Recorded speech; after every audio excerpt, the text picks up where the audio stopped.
Hello student, welcome to my YouTube channel. देखिए, आज हम लोग इस वीडियो में कक्षा 10 का प्री बोर्ड एग्जाम के लिए विज्ञान का पेपर सॉल्व करेंगे। साइंस का पेपर सॉल्व करेंगे। पेपर कोड है 824 BAR।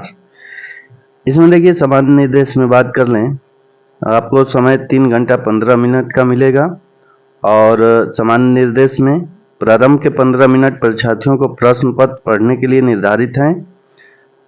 प्रश्न पत्र दो खंड अ और खंड ब में विभाजित होगा। खंड अ में 20 बहुविकल्पी प्रश्न होंगे और खंड ब में वर्णनात्मक प्रश्न होंगे। जो खंड ब 3 उपभाग में बटा होगा, पहला, दूसरा, तीसरा, जिसमें पहले में भौतिक विज्ञान, दूसरे में रसायन विज्ञान और तीसरे में जीव विज्ञान के क्वेश्चन मिलेंगे आप लोगों को। तो आइए स्टार्ट करते हैं इसमें, और बाकी ये सामान्य निर्देश पढ़ लीजिएगा। शुरू करते हैं क्वेश्चन नंबर खंड अ के क्वेश्चन नंबर 1। दो दर्पणों M1 तथा M2 की फोकस दूरी क्रमशः धनात्मक एवं ऋणात्मक है। कौन सा दर्पण वाहन के हेडलाइट में प्रयुक्त होता है? तो देखिए, वाहन के लाइट में बात करें तो अवतल दर्पण का प्रयोग किया जाता है और अवतल दर्पण का जो फोकस दूरी होता है वो ऋणात्मक होता है। क्या होता है? ऋणात्मक। तो ऋणात्मक किसका है? M2 का। तो इसमें आपका ऑप्शन नंबर बी सही हो जाएगा, केवल M2। अगला क्वेश्चन, दो लेंसों P तथा Q की शक्ति क्रमशः धनात्मक तथा ऋणात्मक है। कौन सा लेंस निकट दृष्टि दोष के उपचार हेतु प्रयुक्त होता है? तो इसमें बात कर लें तो ऑप्शन नंबर बी आपका सही हो जाएगा, केवल Q। अगला क्वेश्चन, एक श्वेत प्रकाश कांच के प्रिज्म से न्यूनतम विचलन दशा में गुजरता है। यदि आपतन कोण तथा निर्गत कोण का अनुपात x हो तो इसमें कौन सा ऑप्शन सही होगा? तो देखिए, आपतन कोण और निर्गत कोण का अनुपात दे दिया है x, और आपतन कोण और निर्गत कोण बराबर होते हैं। तो x बराबर आपतन कोण I और निर्गत कोण n मान लेते हैं, n हो गया। तो ये दोनों बराबर होते हैं, I बराबर n। तो x बराबर I की जगह पर n लिख देंगे, कोण n, तो ये कोण n हो गया, ये कैंसिल हो जाएगा, 1 हो जाएगा, यानी x बराबर 1 आएगा। आपका ऑप्शन नंबर सी सही हो जाएगा। अगला क्वेश्चन, क्वेश्चन नंबर 4। विद्युत बल्ब में तंतु में से 0.5 एम्पियर की धारा 10 मिनट तक प्रवाहित करने पर परिपथ में आवेश की मात्रा होगी। तो इसमें आपका ऑप्शन नंबर बी सही हो जाएगा, 300 कूलाम।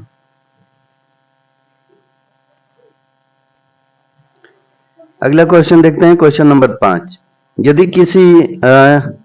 यदि विद्युत परिपथ में x1, x2 तथा x3 क्रमशः धारा, विभवांतर तथा प्रतिरोध को प्रदर्शित करते हो तो ओम के नियमानुसार इसमें कौन सा ऑप्शन सही होगा?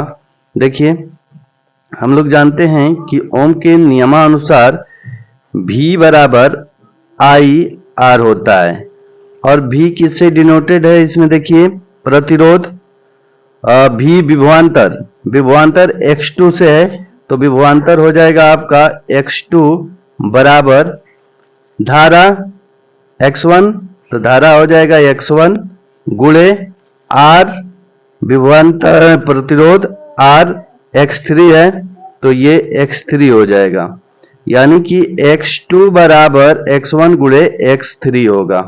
तो इसमें आपका ऑप्शन नंबर कौन सा सही हो जाएगा? तो इसमें आपका ऑप्शन नंबर बी सही हो जाएगा, x2 बराबर x3 इंटू x1। अगला क्वेश्चन देखते हैं, घरेलू विद्युत परिपथ में उदासीन तार का कलर कोड होता है। तो इसमें आपका ऑप्शन नंबर बी सही हो जाएगा, काला। 7 नंबर क्वेश्चन, एक चुंबकीय क्षेत्र B चित्रानुसार कागज के तल में है तथा एक इलेक्ट्रॉन चुंबकीय क्षेत्र B के लंबवत प्रवेश करता है। इलेक्ट्रॉन पर लगने वाले बल की दिशा होती है। तो इसमें आपका ऑप्शन नंबर सी सही हो जाएगा, कागज के तल के लंबवत ऊपर की ओर। अगला क्वेश्चन, निम्नलिखित अभिक्रिया एक उदाहरण है। ZnO प्लस सी Zn प्लस CO, ये रेडॉक्स अभिक्रिया है। अगला क्वेश्चन, NaH2PO4 का एक उदाहरण है। तो ये आपका ऑप्शन नंबर बी हो जाएगा, एक अम्लीय लवण का। अगला क्वेश्चन, निम्नलिखित में कौन सा ऑक्साइड अम्ल तथा क्षार दोनों से अभिक्रिया करता है? तो ऑप्शन नंबर सी सही हो जाएगा। ब्यूटेनॉन 2 का संरचना सूत्र क्या होगा? तो आपका ऑप्शन नंबर ए सही हो जाएगा। 12 नंबर, एसिटिलीन का IUPAC नाम है तो एथाइन होता है। आपका ऑप्शन नंबर सी सही हो जाएगा। एक तत्व X का परमाणु क्रमांक 20 है, यह है। तो यह 20 क्रमांक कैल्शियम आता है। कैल्शियम क्या है? धातु है, तो धातु सी ऑप्शन सही हो जाएगा। मानव हृदय में उल्टी दिशा में रुधिर प्रवाह को रोकना सुनिश्चित करते हैं, तो वाल्व सुनिश्चित करते हैं। ऑप्शन नंबर डी सही हो जाएगा। पौधों में प्रकाश का अवशोषण कौन करता है? तो हरित लवण, क्लोरोप्लास्ट। ऑप्शन नंबर बी सही हो जाएगा। अगला क्वेश्चन, पाइरुवेट अणु में कितने कार्बन पाए जाते हैं? तो 3 कार्बन पाए जाते हैं। अनुवांशिकी के जनक कौन है? तो ग्रेगर जॉन मेंडल। आपका ऑप्शन नंबर बी सही हो जाएगा। पारिस्थितिक तंत्र में ऊर्जा का प्रवाह है, तो एक दिशीय होता है, एक दिशीय। आपका ऑप्शन नंबर ए सही हो जाएगा। मस्तिष्क उत्तरदायी है सोचने के लिए, हृदय स्पंदन के लिए, शरीर का संतुलन बनाने के लिए, उपयुक्त में से सभी। आपका ऑप्शन नंबर डी सही हो जाएगा। मास्टर ग्रंथि है, तो इसमें डी ऑप्शन सही हो जाएगा, पीयूष ग्रंथि। अगला क्वेश्चन देखते हैं, वर्णनात्मक प्रश्न खंड ब उपभाग 1 में पहले ये भौतिक विज्ञान के जो क्वेश्चन है उनको सॉल्व कर लेते हैं। देखिए क्वेश्चन नंबर 1 है, एक 5 सेमी आकार की वस्तु 40 सेमी वक्रता त्रिज्या के अवतल दर्पण के ध्रुव से 30 सेमी दूरी पर रखा है, निम्नलिखित की गणना कीजिए। दर्पण की फोकस दूरी तथा दर्पण के ध्रुव से पर्दे की दूरी जिस पर स्पष्ट प्रतिबिंब प्राप्त होता है। तो इसमें आपको फोकस दूरी, दर्पण के ध्रुव से पर्दे की दूरी यानी प्रतिबिंब कहाँ बन रहा है ये बताना है। तो देखिए किस प्रकार ये सवाल बनेगा।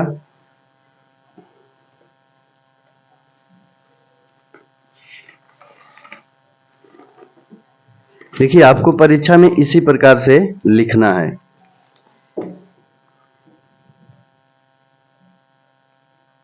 देखिए हेडिंग लगाएंगे, खंड ब वर्णनात्मक प्रश्न उपभाग 1 प्रश्नोत्तर संख्या 1।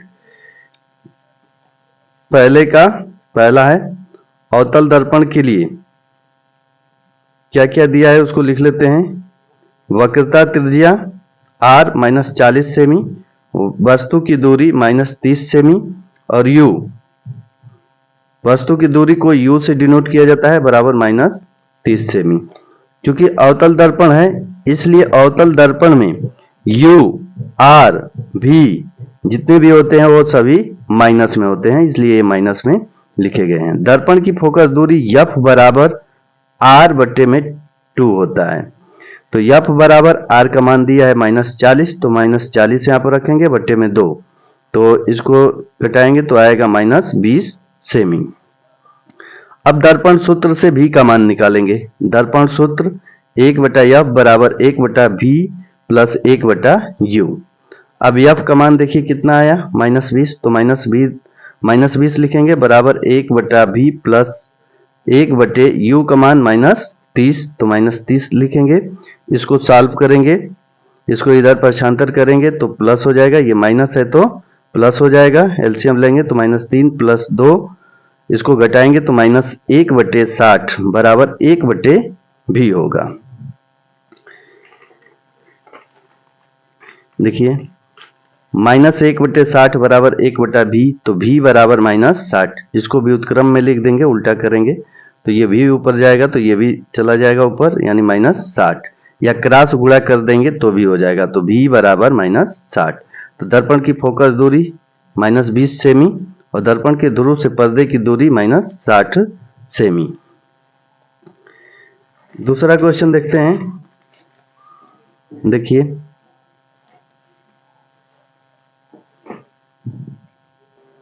देखिए अगला क्वेश्चन है, अवतल लेंस से प्रतिबिंब बनने का किरण आरेख बनाइए। किरण आरेख बनाना है, देखिए किस प्रकार बनाएंगे। तो इस प्रकार से किरण आरेख बनाना है आपको, अवतल लेंस, और ये अवतल लेंस बना देंगे और किरण आरेख इस प्रकार से बनेगा। आइए अगला क्वेश्चन देखते हैं।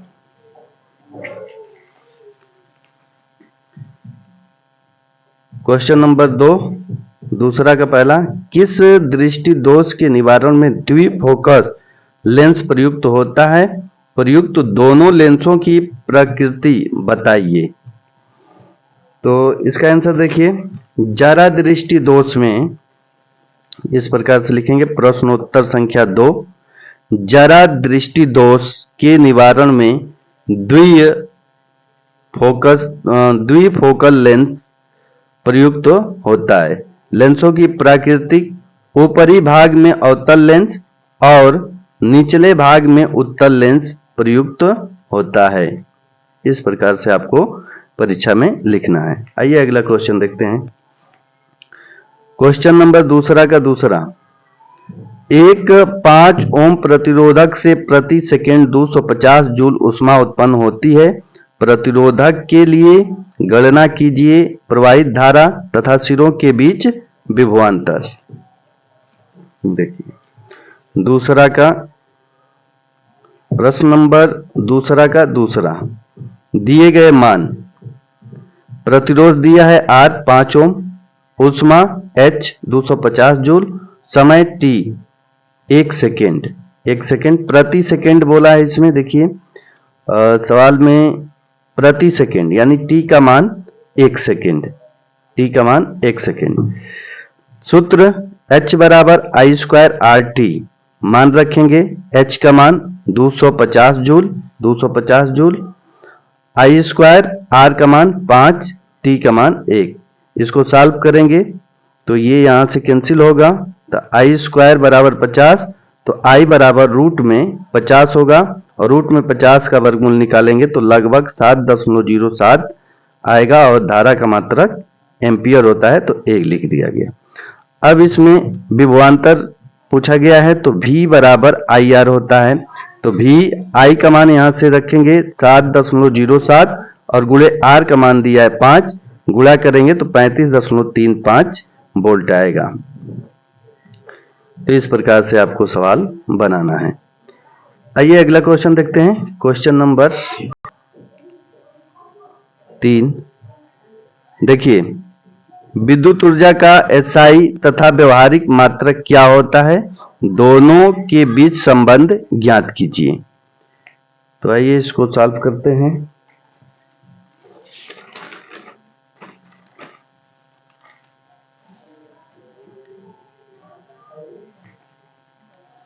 देखिए विद्युत ऊर्जा का SI मात्रक जूल होता है। क्या होता है? SI मात्रक जूल होता है। विद्युत ऊर्जा का व्यवहारिक मात्रक किलोवाट घंटा, किलोवाट घंटा होता है। दोनों के बीच संबंध, 1 किलोवाट बराबर 1 किलोवाट गुणे 1 आवर्स। अब 1 किलोवाट में 1000 वाट होता है, गुणे 1 घंटा में 3600 सेकेंड होता है। अब गुणा करेंगे तो 36 पर 5 जीरो आएगा, ये वाट सेकेंड, और वाट सेकेंड को जूल लिखा जाता है। 1 वाट सेकेंड को 1 जूल लिखा जाता है। तो यहां से 1 2 3 4 5 6, 6 अंक पर दशमलव लगाएंगे तो 3.6 गुणे 10 के पावर 6 जूल, यानी 1 किलोवाट घंटा बराबर 3.6 गुणे 10 के पावर 6 जूल आपका आएगा। तो दोनों के बीच ये संबंध हो गया। और विद्युत ऊर्जा का एसआई मात्रक जूल होता है, व्यवहारिक विद्युत ऊर्जा का व्यवहारिक मात्रक किलोवाट घंटा होता है। आइए अगला क्वेश्चन देखते हैं। क्वेश्चन नंबर तीसरा का दूसरा, एक अनंत लंबाई के सीधे धारावाही चालक के समीप उत्पन्न चुंबकीय क्षेत्र किन कारकों पर निर्भर करता है? इस चुंबकीय क्षेत्र की दिशा ज्ञात करने के लिए कौन सा नियम प्रयुक्त होता है? तो इसमें लिखेंगे कि एक अनंत लंबाई के सीधे धारावाही चालक के समीप उत्पन्न चुंबकीय क्षेत्र मुख्य रूप से चालक में प्रवाहित धारा और चालक से बिंदु की दूरी पर निर्भर करता है। चुंबकीय क्षेत्र की दिशा ज्ञात करने के लिए दक्षिण हस्त अंगुष्ठ नियम राइट हैंड थंब रूल प्रयुक्त होता है। अगला क्वेश्चन, क्वेश्चन नंबर 4। पहला है, एक 2.5 सेमी लंबाई की वस्तु 10 डायोप्टर शक्ति वाले लेंस के मुख्य अक्ष के लंबवत रखा जाता है। वस्तु की लेंस के प्रकाशिक केंद्र से दूरी 15 सेमी। वस्तु के प्रतिबिंब के लिए ज्ञात कीजिए प्राकृतिक स्थिति, आकार तथा आवर्धन। दूसरा है, घरेलू परिपथ में प्रयुक्त निम्नलिखित युक्तियों के महत्व क्या होते हैं? फ्यूज तार तथा भू संपर्क तार। या अथवा में ये दिया गया है, आप अथवा में चौथा का अथवा में ये कर सकते हैं या ये कर सकते हैं। तो देखिए ऊपर वाला सॉल्व करते हैं। तो इसमें देखिए दिया है, जो मान दिया गया है उसको लिख लेंगे। वस्तु की लंबाई O बराबर 2.5 सेमी, लेंस की क्षमता प्लस 10 डायोप्टर और वस्तु की दूरी U बराबर -15 सेमी। सूत्र लगाएंगे P बराबर 1/F, जहां F मीटर में है। 10 डायोप्टर दिया है, P का मान, तो 10 बराबर 1/F। तो F बराबर 1/10 हो जाएगा और 1 में 10 से भाग करेंगे तो 0.1 मीटर। और मीटर में सेमी में बदलेंगे, मीटर को सेमी में, क्योंकि यहाँ पर सेमी में दिया गया है तो सेमी में बदलेंगे तो 100 से गुणा करेंगे। जब 100 से गुणा करेंगे तो 10.0 सेमी यानी 10 सेमी आएगा F का मान। आगे इसमें सॉल्व करेंगे। चूंकि फोकस दूरी धनात्मक है, यह एक उत्तल लेंस है। लेंस सूत्र से 1/V - 1/U बराबर 1/F। F का मान 10 सेमी, U का मान -15 सेमी रखने पर, जब रखेंगे तो यहाँ से V का मान निकल कर आएगा 1/V - 1/-15 बराबर 1/10। ये माइनस माइनस प्लस हो जाएगा, 1/V प्लस 1/15 बराबर 1/10 हो जाएगा। अब V बराबर इसको इधर करेंगे तो -1/15 हो जाएगा। यहाँ पर एलसीएम लेंगे, 30 एलसीएम आएगा, 10 × 30, 15 दूना के 30, इसको घटाएंगे तो 1/30 आएगा। इसको व्युत्क्रम करेंगे या क्रॉस गुणा करेंगे तो V का 1 में गुणा करेंगे तो V आएगा और 30 का 1 में गुणा करेंगे तो 30 आएगा, यानी V बराबर 30 सेमी। अब आवर्धन निकालेंगे। आवर्धन सूत्र क्या होता है? M बराबर V/U बराबर I/O होता है। M V का मान देखिए 30 आया है और बटे में U का मान -15 है, तो -15 रखेंगे तो यहाँ से आवर्धन आ गया आपका 15 दूना के 30 -2। क्योंकि यहाँ पर आवर्धन ऋणात्मक है, जिसका अर्थ है कि प्रतिबिंब वास्तविक और उल्टा है। माइनस में आवर्धन रहेगा तो इसका अर्थ है कि प्रतिबिंब वास्तविक रियल बनेगा और इन्वर्टेड बनेगा, उल्टा बनेगा। इसमें और निकालना है, प्रतिबिंब का आकार भी बताना है। तो प्रतिबिंब का आकार के लिए देखिए आकार की गणना है। M बराबर I/O, आवर्धन आया है -2 बराबर I/में 2 ऑब्जेक्ट की लंबाई दिया है 2.5, क्रॉस गुणा करेंगे तो आएगा -5.0 यानी -5। अब माइनस का मतलब ये है कि वस्तु का प्रतिबिंब जो बना है उल्टा बना है, और 2.5 ऑब्जेक्ट का 2.5 है तो 5 दूना के 2.5 2.5 का 2 गुना करेंगे तो 5 आएगा, यानी कि वस्तु के प्रतिबिंब का आकार वस्तु से 2 गुना बड़ा व उल्टा बनेगा। आइए अगला क्वेश्चन देखते हैं, चौथा का दूसरा। घरेलू परिपथ में प्रयुक्त निम्नलिखित युक्ति के महत्व क्या होते हैं? फ्यूज तार और भू संपर्क तार के बारे में आपको बताना है। तो यहाँ पर चौथा का प्रश्न उत्तर संख्या चौथा का दूसरा, घरेलू परिपथ में प्रयुक्त निम्नलिखित युक्तियों के महत्व। फ्यूज तार का क्या महत्व है, इसको देख लेते हैं। घरेलू परिपथ में फ्यूज तार सुरक्षा की एक महत्वपूर्ण युक्ति है। यह उपकरणों को अभिभारण, ओवरलोडिंग या लघुपतन, शॉर्ट सर्किट के कारण होने वाले अत्यधिक विद्युत प्रवाह से बचाता है। फ्यूज तार का गलनांक कम होता है, जिससे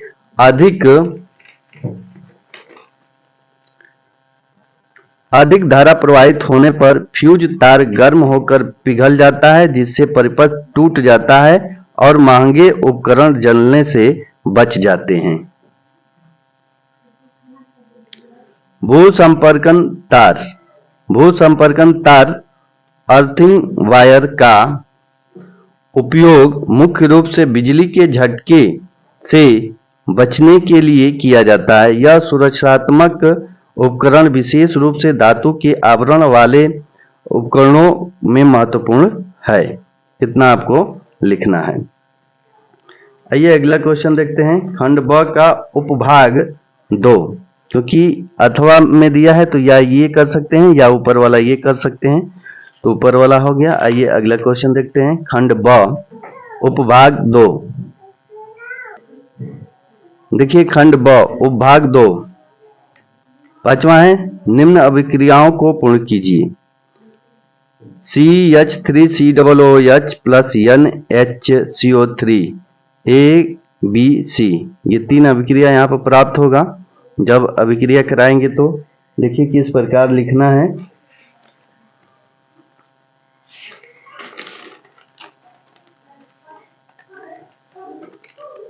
देखिए लिखेंगे खंड ब उपभाग 2 प्रश्न उत्तर संख्या 5।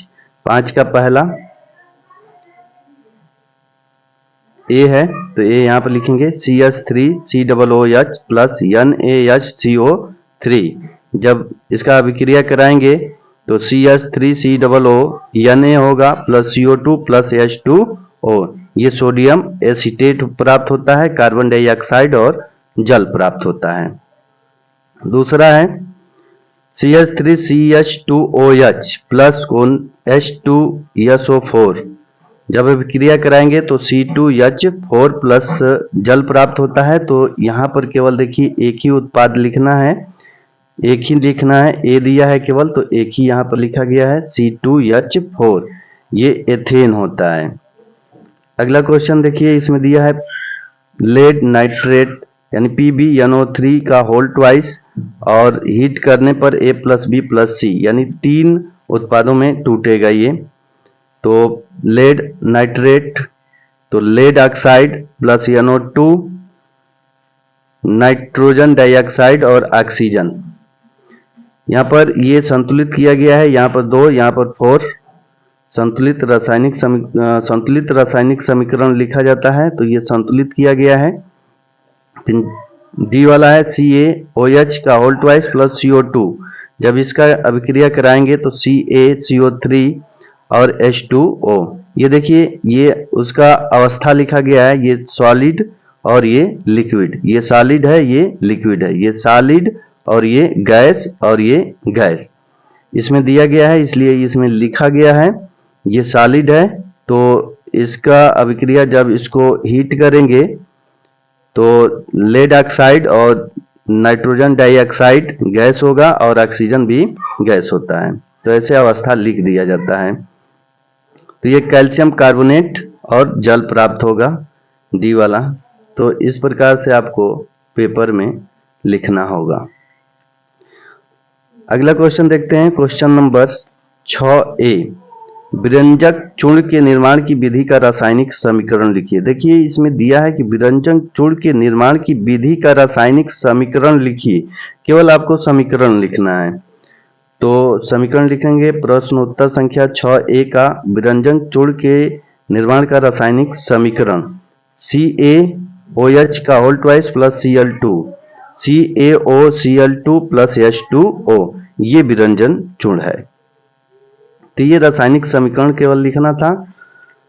अगला क्वेश्चन है इसमें प्लास्टर ऑफ पेरिस का सूत्र लिखिए एवं इसके दो उपयोग बताइए। तो प्लास्टर ऑफ पेरिस का सूत्र लिखना है और उसके दो उपयोग बताना है आपको। तो प्लास्टर ऑफ पेरिस का दो उपयोग और उसका सूत्र, प्लास्टर ऑफ पेरिस का सूत्र CaSO4 हाफ H2O, यानी कैल्शियम सल्फेट अर्ध हेमी हाइड्रेट होता है। तो SaSO4 1/2 यानी हाफ H2O, ये सूत्र हो गया।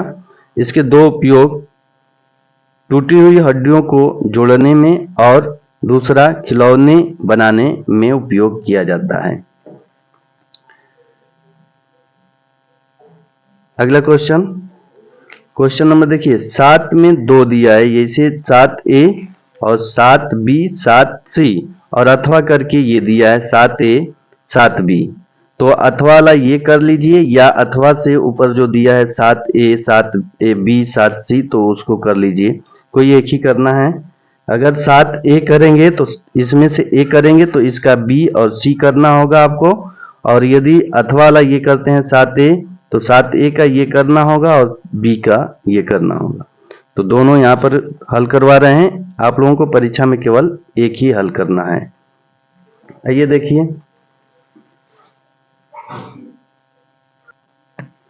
देखिए 7वां का A, नीचे लिखी गई रासायनिक समीकरणों को संतुलित कीजिए। ये रासायनिक समीकरण दिया गया है तो इसको संतुलित करना है। देखिए ये सोडियम हाइड्रोक्साइड सल्फ्यूरिक अम्ल Na2SO4 प्लस H2O, सोडियम यहाँ पर 1 है, यहाँ पर 2 है, यहाँ पर 2 लगा देंगे। तो अब देखिए 2 लगाने से ऑक्सीजन बढ़ गया, हाइड्रोजन बढ़ गया, तो 2 और 2 4, तो यहाँ पर 2 है तो यहाँ पर 2 लगा देंगे। इसी तरह यहाँ पर 2 लगा देंगे और यहाँ पर 2 लगा देंगे। इस प्रकार से देखिए 2 NaOH प्लस H2SO4 और Na2SO4 प्लस 2H2O, यहाँ पर 2 और यहाँ पर 2, इसमें भी यहाँ पर 2 और यहाँ पर 2, तो ये रासायनिक समीकरण संतुलित हो जाएगा। अगला क्वेश्चन 7B, देखिए 7B क्या है, विद्युत रासायनिक श्रेणी को समझाइए एवं इसके दो उपयोग लिखिए। तो देखिए ये है 7B का आंसर। विद्युत रासायनिक श्रेणी, जब विभिन्न धातुओं और तत्वों को उनकी अभिक्रियाशीलता के घटते हुए क्रम में रखा जाता है तो जो श्रेणी प्राप्त होती है उसे विद्युत रासायनिक श्रेणी कहते हैं। इसके दो उपयोग यहाँ पर लिख दीजिए, और ये सक्रिय श्रेणी यानी विद्युत रासायनिक श्रेणी ये हो गया। ये potassium, sodium, calcium, magnesium, aluminium, zinc, iron, lead, hydrogen और कॉपर, पारा और चांदी, सोना। इसमें पोटेशियम, सोडियम ये सब ऊपर हैं तो इनकी क्रियाशीलता अधिक होती है, ये अधिक क्रियाशील होते हैं और नीचे वाले कम क्रियाशील होते हैं। इनके दो उपयोग, धातुओं की अभिक्रियाशीलता की तुलना करना, दूसरा विस्थापन अभिक्रिया का पता लगाना, इनका दो उपयोग में लिख सकते हैं। तो इस प्रकार से आपको लिखना है। अगला क्वेश्चन देखते हैं। देखिए क्वेश्चन नंबर C है, 7वां का C, साबुनीकरण पर एक संक्षिप्त टिप्पणी लिखिए। तो ये आप लोग कर लीजिएगा साबुनीकरण। अब अथवा वाला देखिए, या अथवा वाला अगर ऊपर वाला नहीं आ रहा है तो आपको ये 7 का A और 7 का B ये कर सकते हैं। तो देखिए इसको, इसमें देखिए 7वां का A में दिया है निम्नलिखित कार्बनिक यौगिक के IUPAC नाम लिखिए। तो देखिए ये पहला जो लिखा गया है CH3 CH2 CHO, तो इसका नाम होगा प्रोपेनल, और CH3 CH2 COOH का नाम होगा प्रोपेनोइक अम्ल, और CH3 CH3, और यहाँ पर देखिए OH एल्कोहल के लिए आल आता है, तो प्रोपेन 2 2 नंबर पर है तो 2 आल लिखा जाएगा। और ये देखिए इसमें ट्रिपल बॉन्ड है, तो 1 2 3 4 कार्बन हैं, तो 4 कार्बन के लिए ब्यूट लिखा जाता है, और इधर से काउंट करेंगे तो 1 नंबर पर ये ट्रिपल बॉन्ड है, और ट्रिपल बॉन्ड के लिए लिखा जाता है आइन। इस प्रकार से लिखना है आपको पेपर में। देखिए 7वां का ए, IUPAC नाम, पहला दूसरा तीसरा चौथा ऐसे लिख देंगे। पहले का प्रोपेनल, दूसरे का प्रोपेनोइक अम्ल, तीसरे का प्रोपेनल 2 आल, और तीसरा का ब्यूट 1 आइन। इस प्रकार से लिखना है। ये दूसरे एक पर है, एक पर ट्रिपल बॉन्ड है तो 1 आइन, दूसरे पर आल है तो यहाँ पर 2 आल लिखा जाएगा। अगला क्वेश्चन देखिए 7B, उदासीनीकरण की अभिक्रिया से आप क्या समझते हैं, उदाहरण देकर समझाइए। देखिए इसमें लिखेंगे उदासीनीकरण में कि उदासीनीकरण अभिक्रिया एक अम्ल और एक क्षार के बीच होने वाली रासायनिक अभिक्रिया है जिससे लवण और जल उत्पन्न होते हैं। ये रासायनिक समीकरण लिख दिया गया है। ये अम्ल हो गया, ये क्षार HCl हाइड्रोक्लोरिक अम्ल NaOH, सोडियम हाइड्रोक्साइड लवण NaCl, साल्ट NaCl, और H2O जल। तो लवण और जल उत्पन्न होता है तो और उदासीनीकरण अभिक्रिया कहलाती है। तो इस प्रकार से लिख सकते हैं, या आपको जो याद है वो लिख सकते हैं। आइए अगला क्वेश्चन देखते हैं। अब उपभाग 3 देखते हैं, खंड ब का उपभाग 3। प्रकाश संश्लेषण की परिभाषा लिखिए तथा इसकी रासायनिक अभिक्रिया का समीकरण भी लिखिए। तो ये बायोलॉजी वाले क्वेश्चन है, ये आप लोग देख लीजिए। प्रकाश संश्लेषण की परिभाषा लिखना है और इसकी रासायनिक समीकरण लिखना है। बी है मानव में वहन तंत्र के घटक कौन से हैं, इन घटकों के क्या कार्य हैं, ये लिखना है। और 9A में है पुष्प की अनुदैर्घ्यकार का नामांकित चित्र बनाइए, या परितंत्र में अपमार्जकों की क्या भूमिका है, ये दोनों आपको करना है, 2-2 नंबर का है। और उत्पादक एवं उपभोक्ता को समझाइए, ये 1-1 नंबर का है, 2 नंबर। प्रभाविता के नियम को समझाइए, ये भी 2 नंबर का है। तो ये आप लोग याद कर लीजिएगा। मानव मूत्र तंत्र का चित्र बनाइए और उसमें निम्नलिखित भागों का नामांकन कीजिए। वृक्क, मूत्रवाहिनी, मूत्राशय और मूत्र मार्ग। ये मानव मूत्र तंत्र का चित्र बनाना है।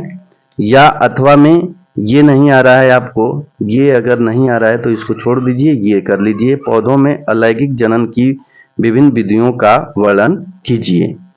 तो आप ये कर सकते हैं। 6 नंबर के क्वेश्चन है, या तो आप ये करिए या तो ये करिए, जो आता हो आप कर सकते हैं। तो इस वीडियो में इतना ही, मिलते हैं किसी दूसरे वीडियो में। तब तक के लिए जय हिंद, धन्यवाद।